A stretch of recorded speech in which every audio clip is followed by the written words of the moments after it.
Well, welcome everyone. I am so happy to see your faces. This is our first webinar of the program year.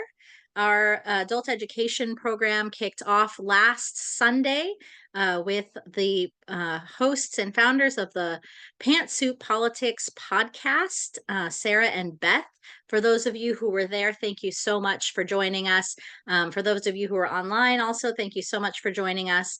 It was recorded, so if you were not able to be there, we are working on editing that and getting that out to you all as soon as we can. So it was a great kickoff event. We had a lot of good questions, a lot of good discussion, and I'm excited for the rest of the season. For those of you who don't know, this fall, our sermon series, Give Us a King, talks about leadership and faith and what that looks like in the book of First Samuel. And so our adult education series for this fall, we are hoping to parallel that a little bit by looking at different leaders, modern leaders, and biblical leaders throughout throughout the ages, and how faith and leadership has intersected. Tonight, I am just very thrilled to be joined by Dr. Reggie Williams, who is the I just closed my thing here, Associate Professor of Black Theology at St. Louis University, and also the author of Bonhoeffer's Black Jesus, Harlem Renaissance Theology, and an Ethic of Resistance. I stumbled upon Dr. Williams' book last spring, and I really love Dietrich Bonhoeffer and have enjoyed reading his work over the years, and knew that he had spent some time in the United States, particularly in our own city, New York, in Harlem, but didn't know a lot about what his time here had been like. And so it was just so interesting to find out. And I thought to myself, what a perfect combination when looking at faith and how our faith is in action to be talking about Dietrich Bonhoeffer. So welcome, Dr. Williams. We are so thrilled to have you here.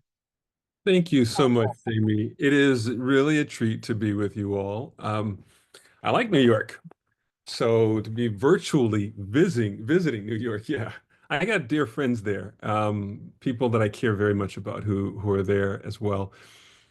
And I just moved to St. Louis from Chicago, which, Chicago is a Midwestern Manhattan. It has that feel to it.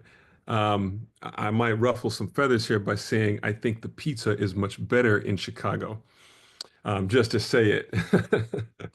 But anyway, I don't want to have this thing start off with you being mad at me. I don't think people feel that strongly about pizza anyway, but it's wonderful to be with you. So I have some slides that I want to share and some things to talk about, but also I'm hoping that people will leave questions in the chat. If you've got something that you're really burning to ask me, make sure you leave it in the chat and we can discuss that as we move forward. You might not have to wait until the end of the webinar for that if you would like. I don't know, depending on how we're doing that. Let me start by saying this. If you've ever had the chance to live abroad for any period of time outside of your home country, I don't know who's on the call here. Some of you might be living outside of your home country now. But if you've lived outside of your home country for any period of time, you know that it is common to compare what you're experiencing with what you're familiar with. Being away from home offers experiences in learning that you just can't get at home. You see your culture, your home, your country through a new set of lenses. That's what usually happens to us when we live abroad. When Dietrich Bonhoeffer was 24 years old, young, and still impressionable, he came over to the United States after having written two dissertations. Now, it's one dissertation to complete the PhD program, and in Germany, another piece of writing they call a habilitation schrift. Habilitation. That qualifies you to be a professor. He'd done that by 24. Very smart, precocious kid, really. Too young to be ordained in the Lutheran Church, which was his goal. So qualified to be a professor, too young to be ordained. So before he is ordained, he comes over to the United States in order to look around a bit, to get a little bit more life experience under his belt, and to study English, to learn English better. That's what finds him in New York. Now, a number of it was common among Bonhoeffer scholars to recognize that trip for Bonhoeffer. We knew that he'd done that. Few recognized that New York had some stuff going on there. Only maybe two scholars made mention of the Harlem Renaissance, but not in depth. And certainly not enough to be describing the experience of Black life at that moment. Black church, Black social gospel, the Harlem Renaissance movement as a recalibration of what it means to be human away from harmful, racist ideals towards healthier realities in which we can actually know each other outside of stereotype, outside of segregation, outside of the strictures put on life by racism.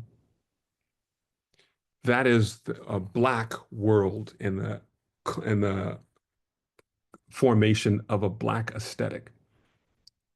This is, he's in New York at that time. So that's the introduction. I saw someone put something in the chat about the new movie about Bonhoeffer that's coming out in November. And I should say a little bit something about that as well. Um, the film's lawyer, contacted me before they started shooting. And they were they were back and forth with scripts, so forth.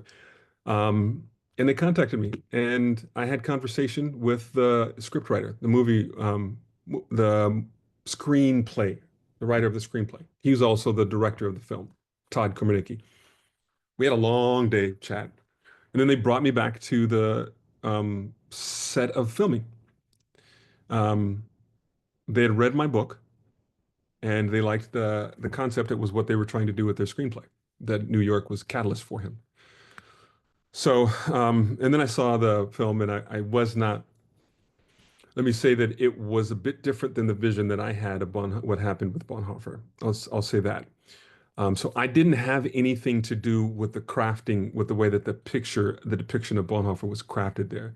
The idea in the movie is that New York was pivotal for him to gain the insight that he did, that white supremacy is within the moral scope of Christian responsibility, and we must push back against it for the sake of loving your neighbor who was crushed by that. That's the film is doing that. It's doing that.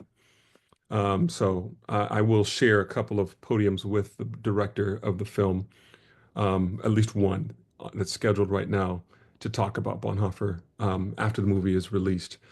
But it's a different picture than the one that I have crafted with that. That is the unifying thread, New York. So, if anybody has any more questions about that, I'm happy to talk about that as well. I've done my own, me and a German friend have created our own documentary, and I hope to make that available as well at some point in the near future. So, I'm going to share these slides with you. What I'm going to share with you is something that I shared with Bonhoeffer people in Germany some years ago. So, hopefully you see this as a slideshow now. You seeing that? Is it, Jamie, is that taking up the screen? Okay, good.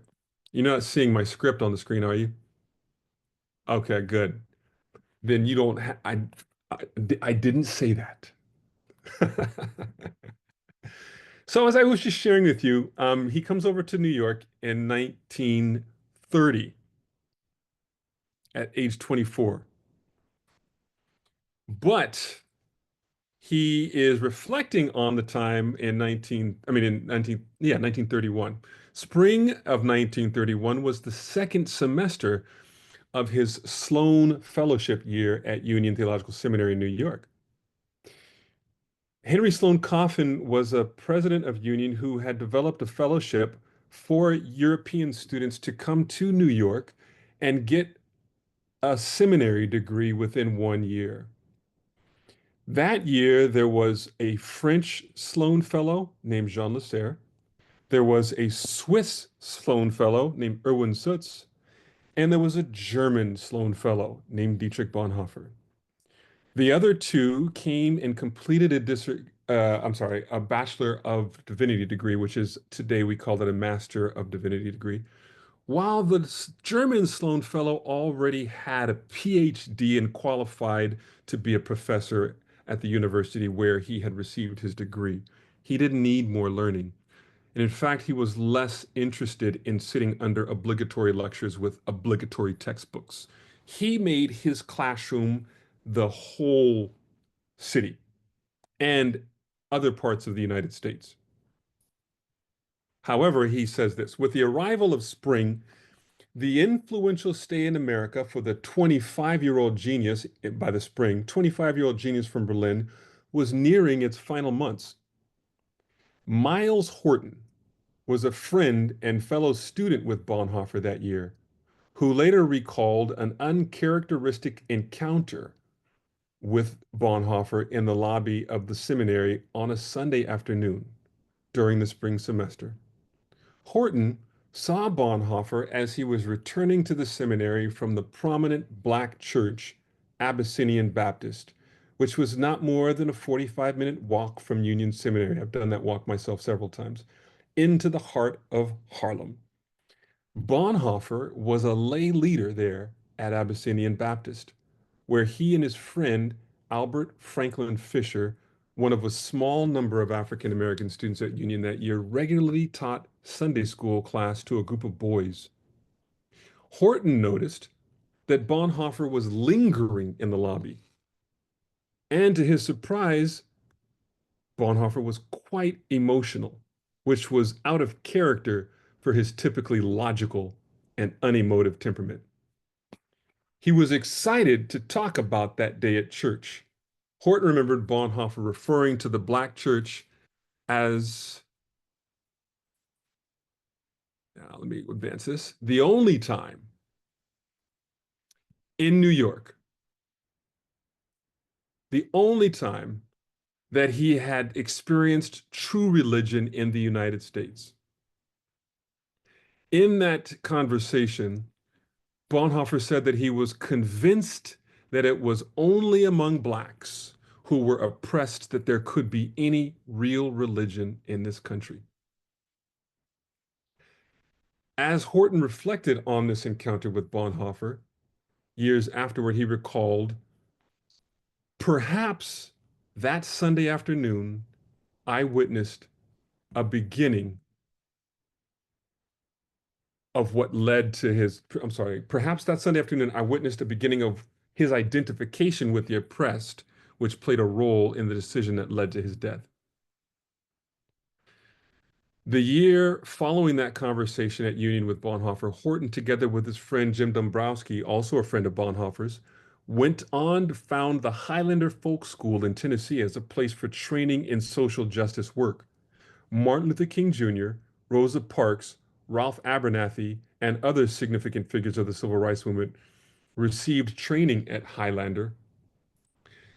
So many people see the Harlem Renaissance as a moment pre-civil rights, post-Civil War that is helping that where this movement for a new understanding of human being is happening. And it is important, it's really significant to recognize that this is the impressionable moment for Bonhoeffer, an impressionable moment for him as well. Influenced by encounters with African Americans, which helped place him on a trajectory that saw solidarity with suffering and oppressed people as core to Christian discipleship. But he was not always so excited about being in New York. His experience in the classroom at Union began in a very unremarkable way. Only in the spring semester did he have anything positive to say about his academic experience at Union. For example, that spring, Bonhoeffer took a course with Dr. Reinhold Niebuhr entitled Ethical Viewpoints in Modern Literature. In his end of the year summary to the Church Federation office in Germany, he described that course in the following way.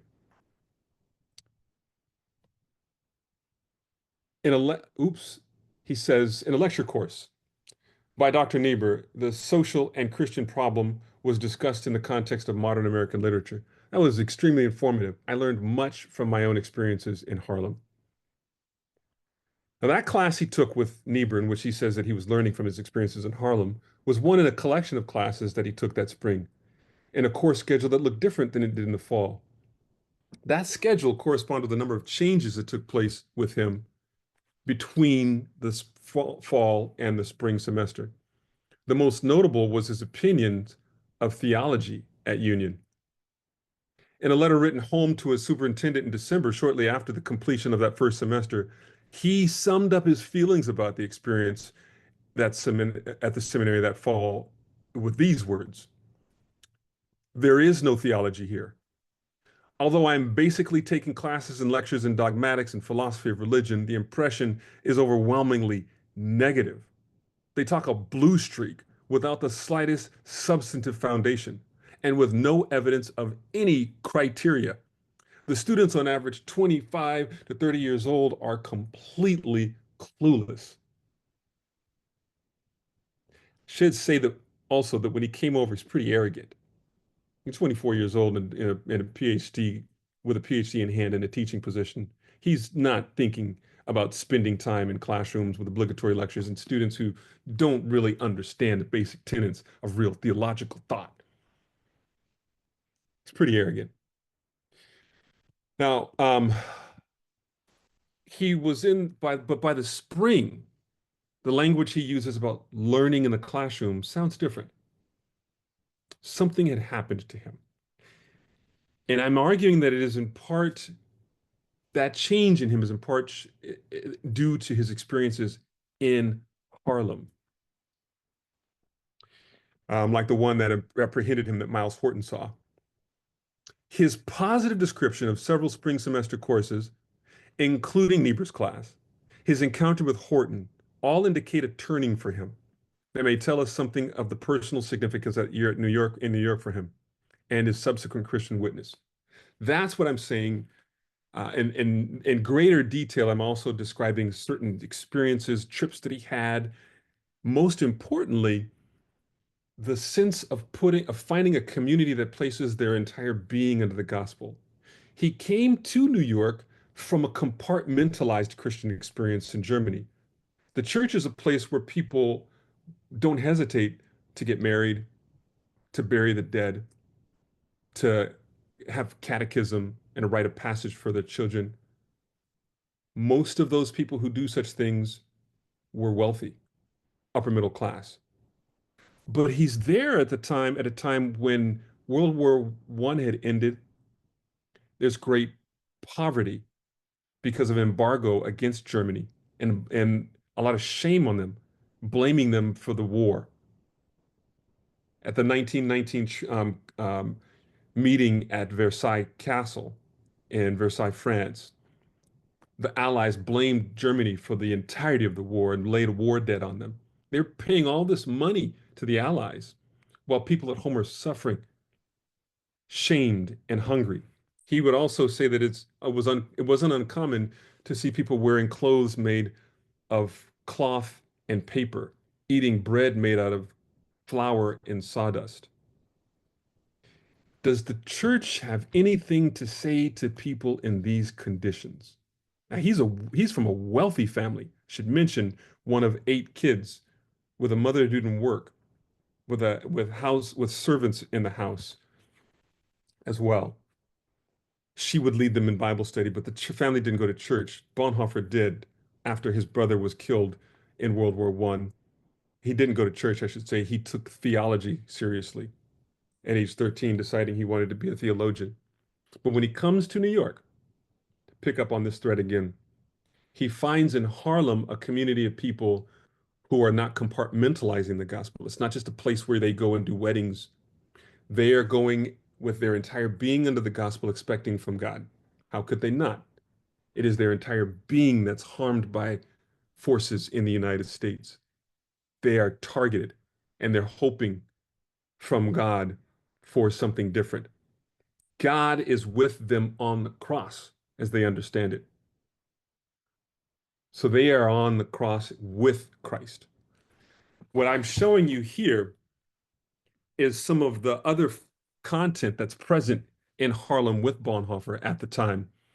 And this is all within the gospel message that is present within Black Harlem and the Black United States is very different than the gospel message that he would have been trained as a theologian within. As you see here in the corner, bottom left corner, you see someone in the grip of death, deadly vapors of racism, debt peonage, the lynch law, extrajudicial legal system that held Black people captive to terror at any time. You see someone leaving the bottom here, the South, with a valise in hand, fleeing the grips of the deadly vapors of all that's happening there, heading north. And there is someone who has arrived in the north. In between the two towers, the painting here by Aaron Douglas is titled "The Song of the Two Towers." The Song of the Towers.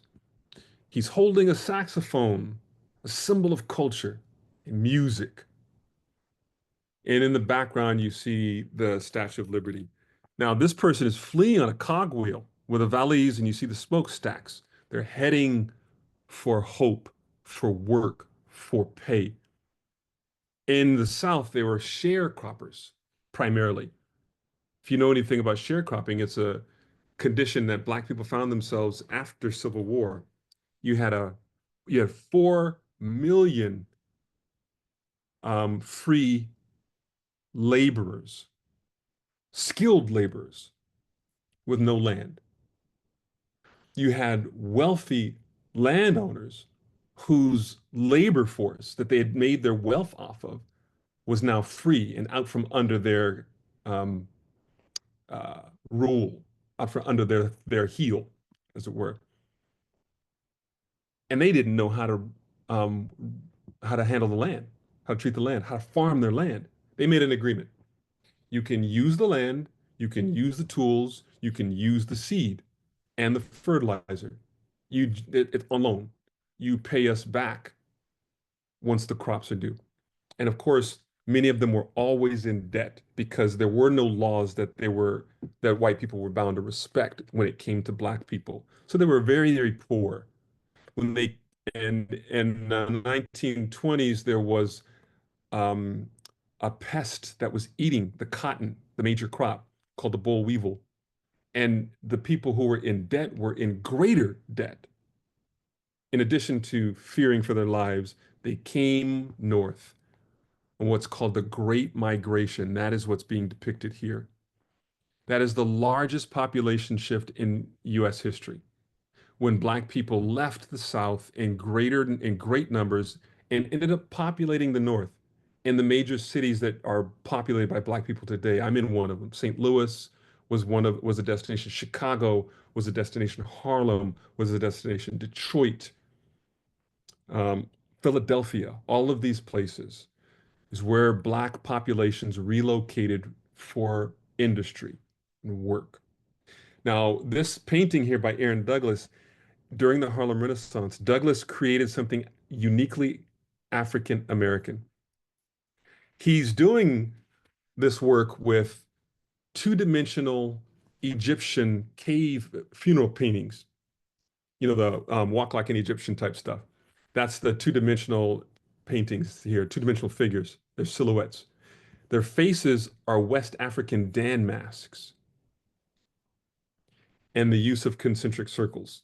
So he's fusing content from the United States with Africa and various parts of Africa that create something uniquely African American during the Harlem Renaissance. And that's what you see here as the Song of the Towers, depicting this moment that Bonhoeffer found himself in. So he's a Sloan Fellow, 1930-31, during the Great Depression and the Harlem Renaissance. All of this occurring in that moment. And he turned 25 years old in February of that year. So in addition to that moment, time and place being influential in the course of African American history, he was in Harlem experiencing that critical moment while he was still young and impressionable. In New York, the Harlem Renaissance consisted of the effort to introduce the world to a new Negro. If we were in the classroom right now, I would ask how many have heard of the Harlem Renaissance. As it was described at the time as a new Negro movement, young Negro movement. Very few used the language of Harlem Renaissance, but as the term Negro fell out of usage, the more common more common term to describe that moment is Harlem Renaissance, a rebirth in Harlem. The new Negro was really a different way to see and think of peoples of African descent, which inherently was a recalibration of human in general. The Negro is an anchor holding in place the idea of human, which was a category fully human described for whites only. But to rethink of the way the Negro is depicted is to recalibrate what it means human to be human in general.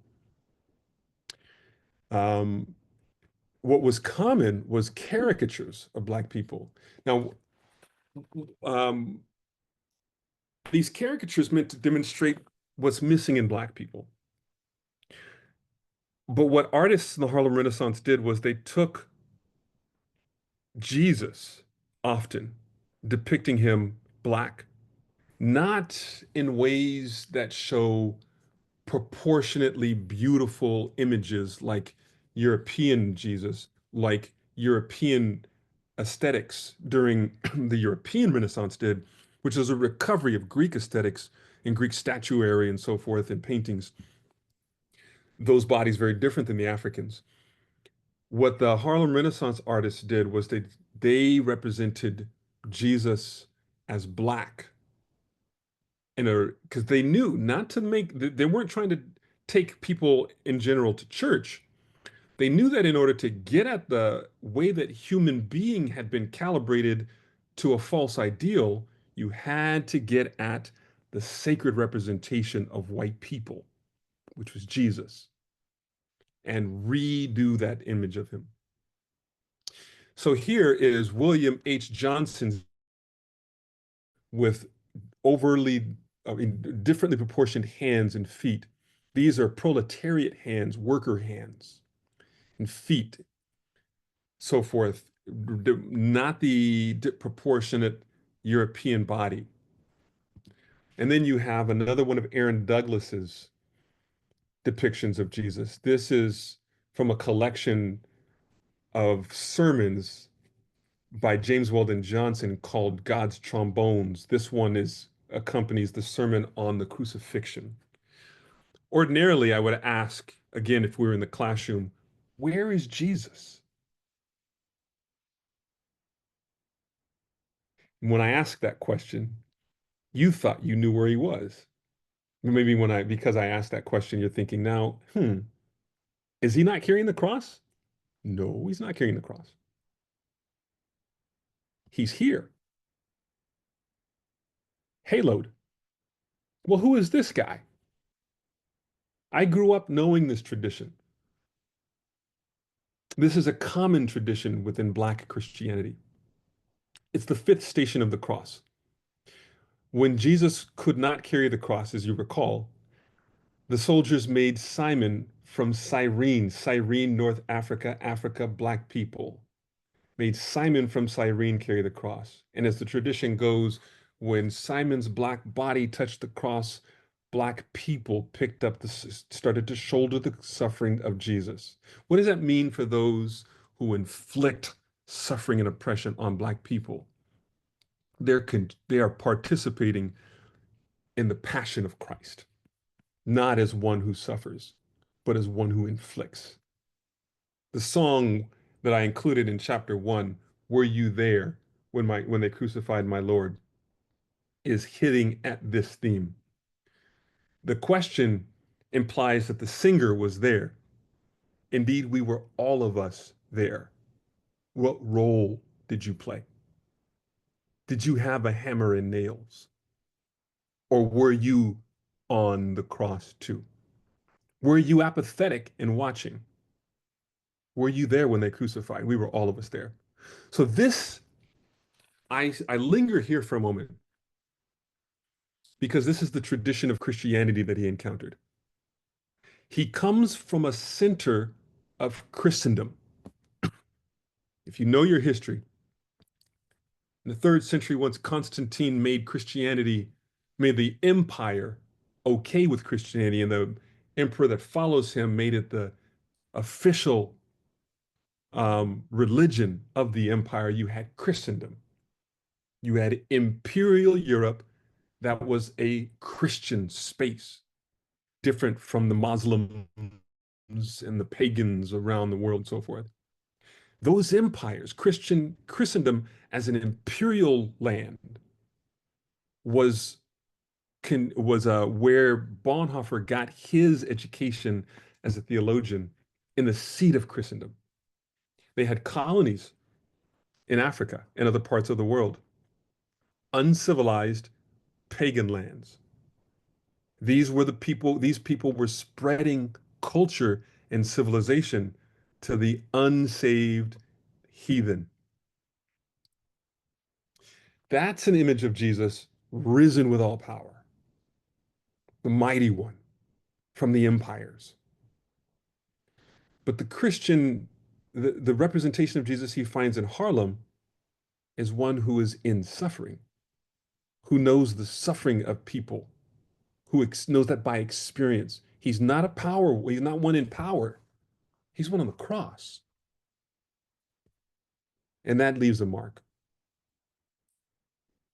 Let me move on quickly to other slides here. He goes into New York, into Harlem, during the Renaissance, to Abyssinian Baptist Church.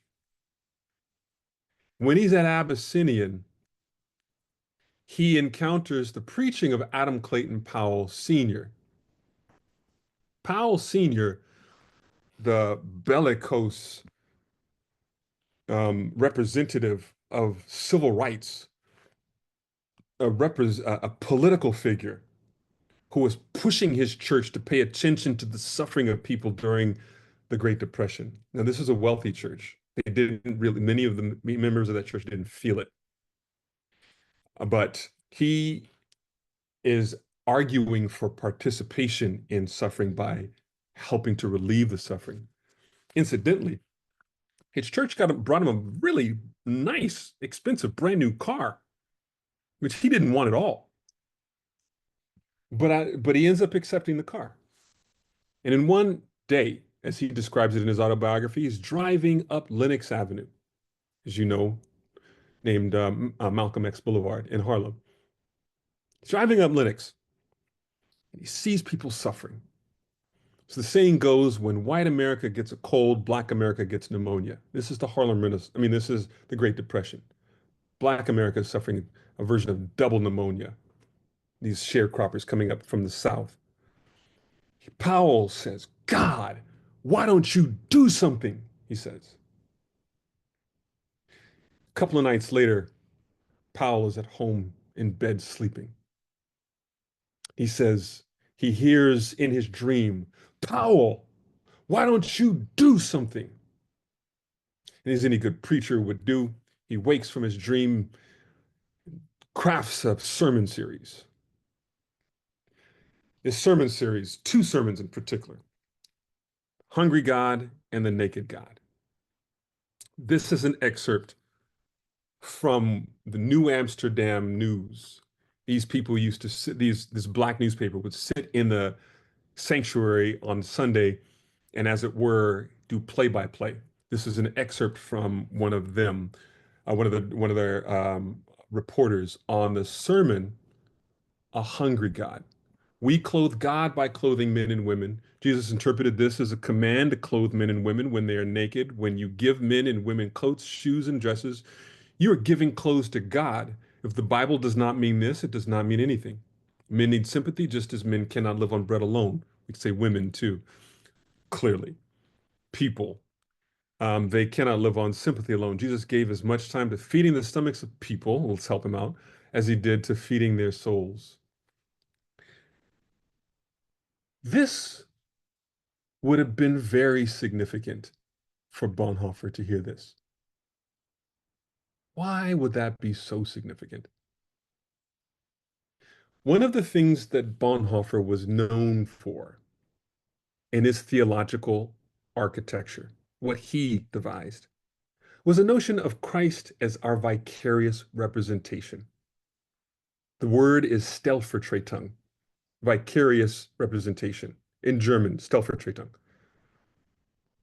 When we in our sin and shame cannot stand before God, Christ stands in for us and is us for us before God.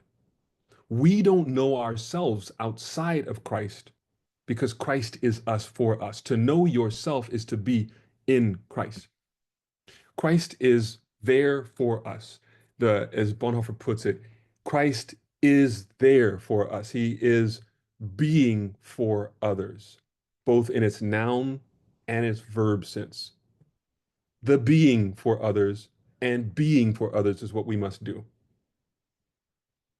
So that he is being for others in such a way that you never meet anyone outside of Christ. Every encounter you have is an encounter with Christ, who is our vicarious representation before each other. It's important to know that to attempt to meet someone outside or without, to circumvent the presence of Christ when you encounter them, is to have what he would describe as an experience, not an encounter. And the experience is a consumption. An encounter is to meet them. I can say more about that in discussion if you'd like. If you've read Buber, Martin Buber, you know the I thou. Bonhoeffer's doing something very similar to Buber with an I thou. Um, and rather than go deep into our theological classroom, let me stay at the surface here and say, when you meet someone, you're always meeting Christ. Powell says the same. So for Bonhoeffer, Bonhoeffer hears the gospel spoken in Black churches, as he says. He's also reading artists of the Harlem Renaissance, and Du Bois is a singularly important one. Um, from his collection of essays called Dark Water, he says this. Du Bois says, I've seen the human drama from a veiled corner, where all outer tragedy and comedy have reproduced themselves in microcosm from within. What is he saying? He's saying that he's part of society. He is in society, but he's not part of society.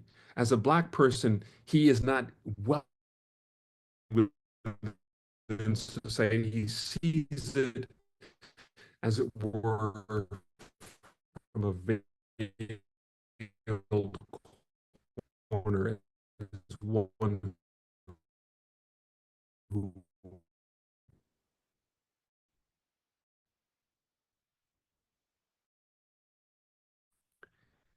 um and it's Bonhoeffer.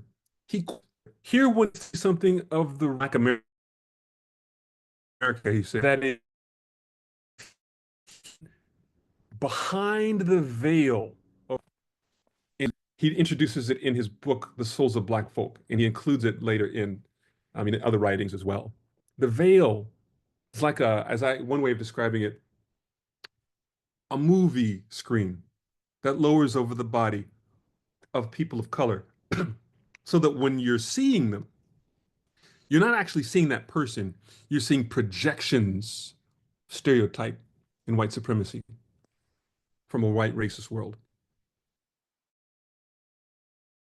entering into Harlem during the Renaissance says he's going behind the veil and seeing actual Black life. It's questionable whether or not he's able to do that. Let me move fast here um, to this last piece. In 1939, Bonhoeffer comes back for a short time.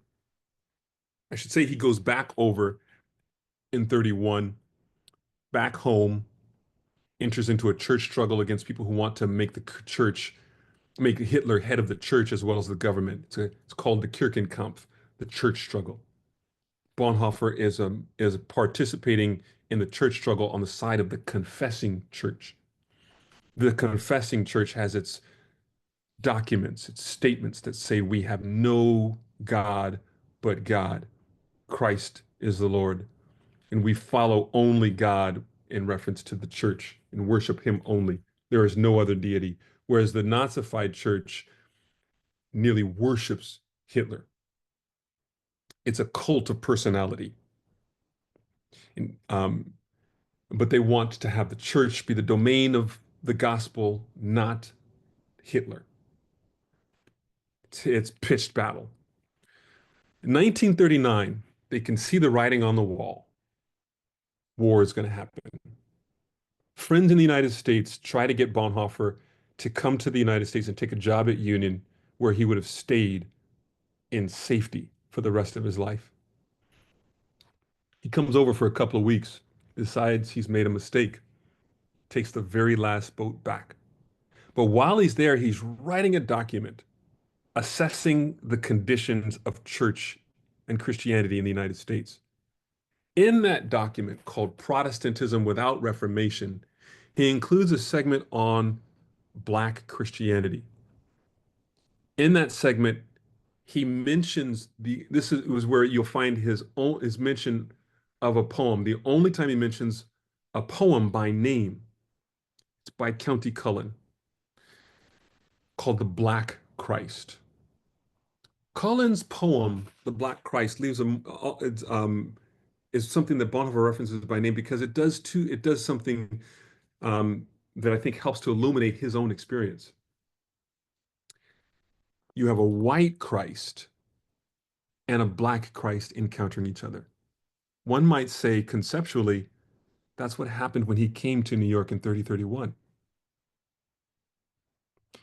He's trained in theology in the seat of Christendom. If you know, I'm going to use a big word here for a moment. Some of you may be aware of the word epistemology. Epistemology is the study of knowledge acquisition and justified belief, how we come to know what we know, and how we justify that as knowledge and not just opinion. Um, Epistemologically, the way Bonhoeffer knows Jesus is as the representation of Christendom, imperial Christendom. The way Black people knew Jesus is one hidden and suffer is one who suffers with them.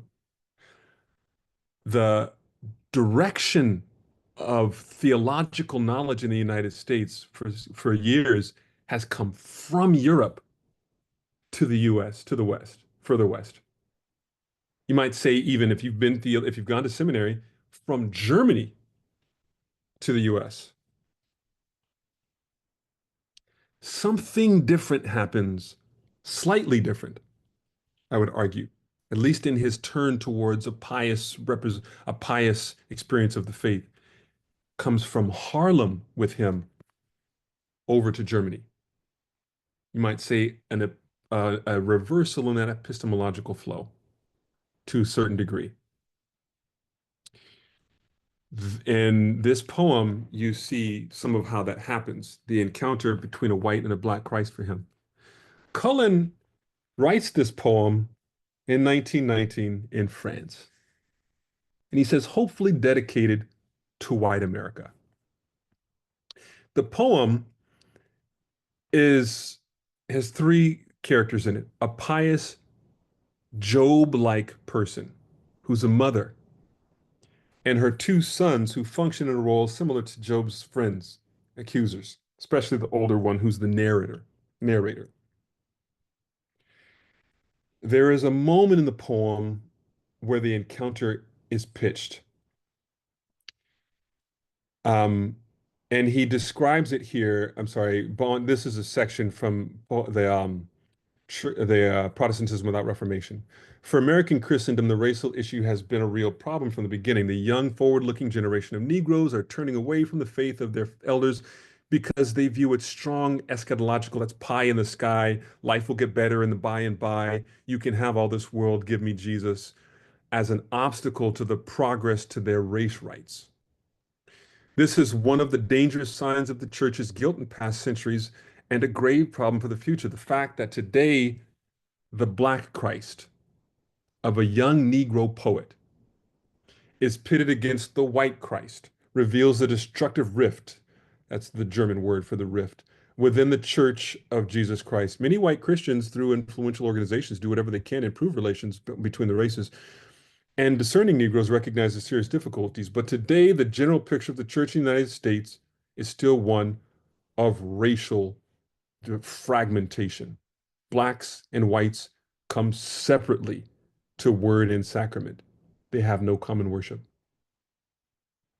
How are we doing today? So he says this. Now let's go to the poem. How Calvary in Palestine extending down to me and mine was but the first leaf in a line of trees on which a man should swing, world without end in suffering. The connection between Jesus and the lynching tree, between Jesus and Black suffering, is how he sets the stage for this encounter with Black Christ. Now, the narrator is talking to his younger brother, Jim. Jim is young, intelligent, and handsome. But when he's young, he asks, because of his intelligence, he's asking questions. And they are dangerous. It's dangerous for a young Black man to be asking such questions. A man was lynched last night. The young older brother says, "Why?" Jim would ask, his eyes star bright. "A white man struck him. He showed fight." Maybe God thinks such things are right. Maybe God never thinks at all of us, Jim says. And Jim would clench his small, hard fingers tight into a ball. Likely there ain't no God at all. God could not be if he deemed right the grief that ever met our sight. At this point in the narrative of the poem, Jim is defensive of the faith of his mother. But then something terrible happens. In an encounter with Jim's love interest, now it's not clear who she is, the poem. She's wisdom, she's beauty. It's common in the South for a Black man to be lynched for an encounter with a white woman that's perceived as sexual or rape. After the end of the Civil War, it was Black men specifically were pictured as reverting back to their natural bestial nature when they're no longer under the care of the benevolent white sovereign. They reverted to savagery. Hide your white women. You have 4 million freed Black people again roaming the countryside, 4 million, 400 million, whatever. I forget the exact number. That's a big difference. Forgive me. It's four something. I just, the number exactly is escaping me at the moment. Let's say 4 million for the sake of the argument. 4 million roaming the countryside, no longer under the care of the benevolent sovereign, and it's dangerous. Hide your white women. The claims of touching a white woman were the cause of lynch Black men all over the South and some in the North. She's beauty. A white man insults her. Jim strikes her. Mob gathers. They chase him to his mother's house and they call Jim out. Say, bring him out or we'll burn the house down. Jim says, who are you looking for? It is I, in a moment that mirrors the passion narrative in the Gospel of John. They fall back and fall down. He says it again, it is I, leave everybody else here alone. They bring him out, and in front of his mother and his older brother, he's lynched. Jim's older brother turns for a moment and sees mom kneeling in prayer. And as he perceives it, she's praying to the same deity that these people worship, who are carrying out this deed. Call on him now, I mocked, and try your faith against his deed, while I, with intent equally as sane, searching a motive for this pain, will hold a little stone on high and seek of it a reason why. Which, stone or God, will first reply? What has he done for you, who spent a bleeding life for his content? Or is white Christ too distraught by these dark skins his father wrought? Is white Christ also upset by these dark skins his father made? And then something miraculous happens, though, the following morning. In the midst of their grief and sorrow, anger over what had happened, or at least the older brother's anger over what had happened. The mom is not. She's praying.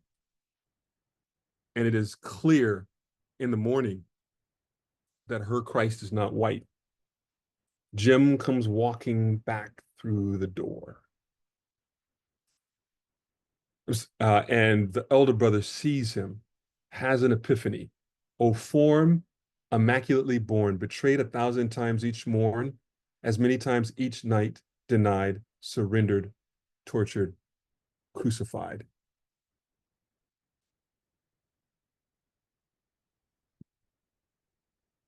Christ is not with those who practice harming the way that they do.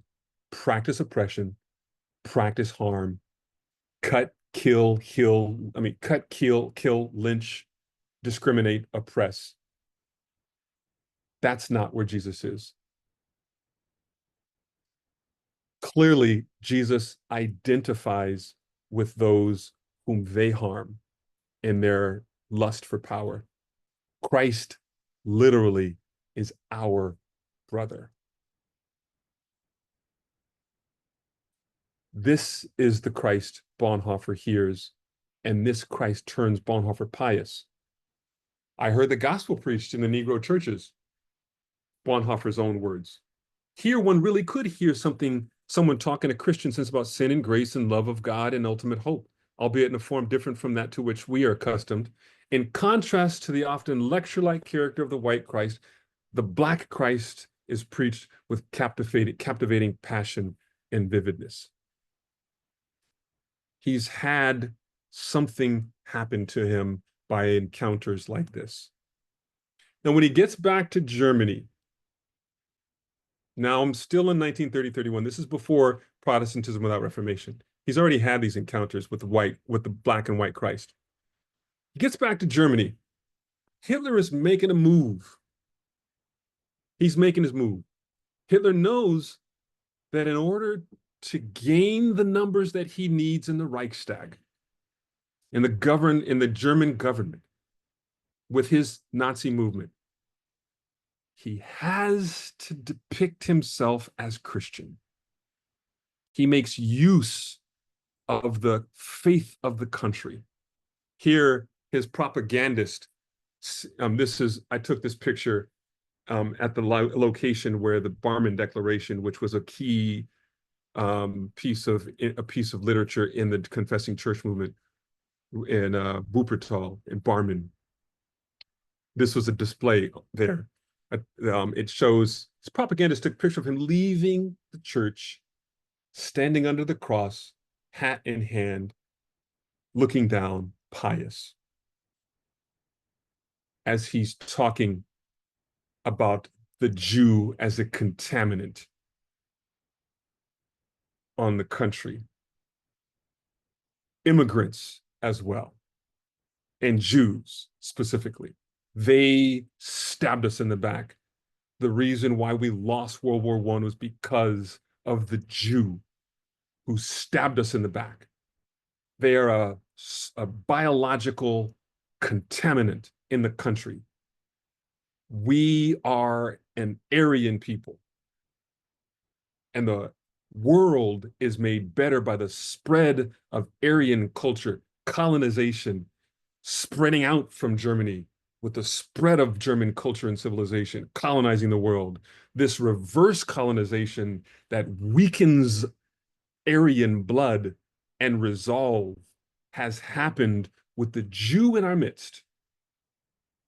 And they must root out this contaminant. And we shall have peace. When they hear him speaking in that way, and they see him as a good Christian, they flock to him in great numbers. Dietrich has heard something different in New York. That racialized language rings a bell for him. Hitler is appointed Reich Chancellor in 1933. His cousin wants to go to New York, Christoph von Hase, wants to go to New York under the same fellowship that he had. He writes back in recommendation for his cousin, but also asks that a professor finally return his essay on Negro literature that he wrote. He must still have it. I'd like to have that back. As a careful scholar, he read the literature in addition to attending the church and knowing what was going on. We don't have that essay. I'm going to cut short there, stop sharing, and say that he was killed in 1945, April 9th, 1945, in the early morning hours, as a traitor to his country. He was himself a card-carrying Aryan. That was by law. One for whom the nation was building Lebensraum, living space around the world. He was the ideal Aryan citizen. Ideal in all but one way. He refused to go along with the Nazis. For that, in his resistance, he was killed by them for participating in a coup attempt that he was caught. They found that he had been part of it, though he was in prison when the coup attempt failed. So I'll stop there and see if there are any comments or questions. I've probably gone longer than I'm supposed to. Forgive me. That's all right. Thank you so much for this. It has been incredibly enlightening. I feel like I've always really enjoyed reading Bonhoeffer's work, and I'm going to have to go back and find these nuggets about the Black Christ within his work. We got a little late start, so let's see if anyone has a question or two. If you'd like to throw them in the Q&A at the bottom, or you can chat them directly to us. We're not going to take too many questions, but we do have a moment. I think it's just so interesting. This has just been so interesting to hear how his experience really changed the way he went back to Germany, and how that really just changed his life. And just in thinking about even, that sounds silly, I was going to say even us common folk, that ways that we can take what we learn about our faith and put it into play with what we know, our own leadership and our own activism. It's Yeah, interesting. very, very true. So there's a couple of points here that have been entered into the chat. Catherine has asked, she's the one who mentioned the movie. It's not, so it's an artistic representation of his life. It's crafting an image. There are lots of moments that just never happened. And, there are other things that are left out as well. Bonhoeffer was a scholar, but in the movie, he shows himself as having left scholarship behind so that he could be faithful in his, in his ministry, which is not, that didn't happen. But the scriptwriter crafted this image of him as one that can help people see themselves in him. And if they saw, he remained this, genius theologian from Berlin who would see themselves in him. I see 360,000 in North Carolina. That's cool. Anne asks if I can speak more about the efficacy of suffering. So, as Bonhoeffer would have described this, he described it in the language of the Theologia Crucis, which was a very Lutheran theme, theology of the cross, as opposed to a theology of glory. The entirety of Luther's theological oeuvre, his theological work, is to emphasize the theology of the cross, that Christ is hidden in the suffering and the shame. It's also a response to how we know we're saved, for how one can know that they're in Christ and saved. Because as far as Luther was concerned, for me to do works that are required of me makes me prideful. And I feel like I deserve my salvation. But if I don't do anything, then I'm not doing what I'm supposed to be doing. How can I know that I'm okay? It says Christ, to fall back on God's grace in the suffering and in the shame, Christ is hidden there. It's also something to say that Christ is present in the suffering of your neighbor, not in the comfortable living of one who has it all figured out. So one can say that I'm blessed and highly favored because God is with me. But you know that God is, the presence of God in your community, not from the experience of people who are doing great within it, the people for whom the society is made, but from the perspective of the people who are harmed within the society you call good. That's a perspective that Bonhoeffer would have. But it's also true that he was very wealthy and he could choose to suffer. There are people who don't have a choice in suffering. That's a perspective he missed. And about him being involved in a murder plot. So this is a quite controversial. When I know I'm going on here, but I'll respond here quickly. When we talk about that moment, the July 20 plot, it's important to see that it was an entire replacement government.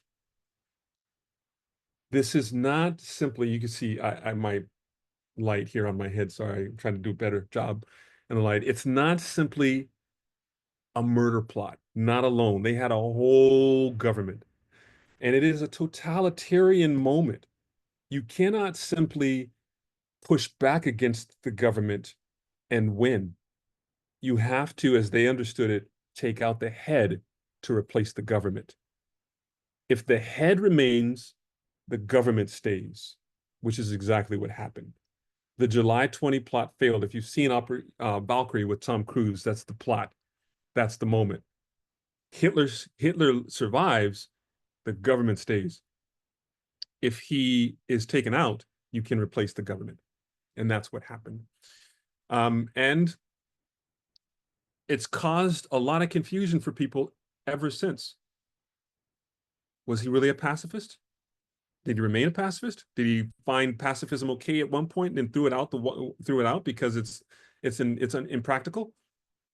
I would argue that Bonhoeffer was what's called a lifestyle pacifist.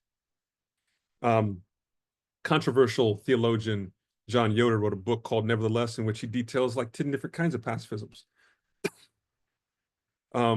Yoder is controversial for many reasons, but lifestyle pacifism is not pacifism in the moment of decision of life, of violence or nonviolence.